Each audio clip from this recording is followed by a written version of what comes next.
Yes, you mentioned the word change, and when I bought your book, I mean, that was the question I have. I mean, we've been hearing change from Obama. If you could confront Mr. Obama tomorrow, how would you pin him down when he uses that word change?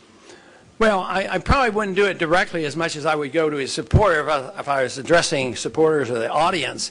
That change means nothing. It's just the word, and it's a cliche. And just to repeat it has no meaning. You have to say, what are you going to change? And I would argue, you offer no change. You have the same foreign policy. You want more troops in Afghanistan. You're not talking about only going to war with a declaration. You don't want to deal with the monetary, financial crisis in this country. You want to keep, the system together for the benefit of the banks and the big corporations and the politicians, that argument. And what kind of change do you have on social policy? Do you care about sick people using marijuana? I mean, have you come out for that?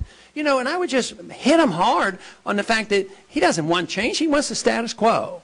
And just saying it means nothing, but he has a lot of supporters. And the one time I was asked to comment about him, I actually tried to be, fairly soft on him, but concluded that we have a lot of differences. But I tried to acknowledge that his supporters and my supporters have a lot of overlap, and they do. So in declaring what I just said, I think it has to be done in somewhat of a diplomatic manner, and then to appeal to reason and say, look, if you want change, what you need is somebody that's going to make sure you're never going to have a draft and that we're going to bring our troops on, we're going to balance the budget, we're going to have sound money.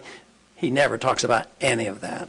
Maybe you could convert him. Well, no, he probably doesn't have real solid beliefs. He will be converted when we convert his young people. That's what will convert.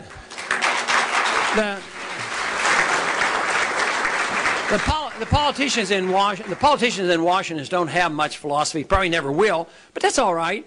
That's why we have a chance by converting people's hearts and minds, and that's where we've made our progress.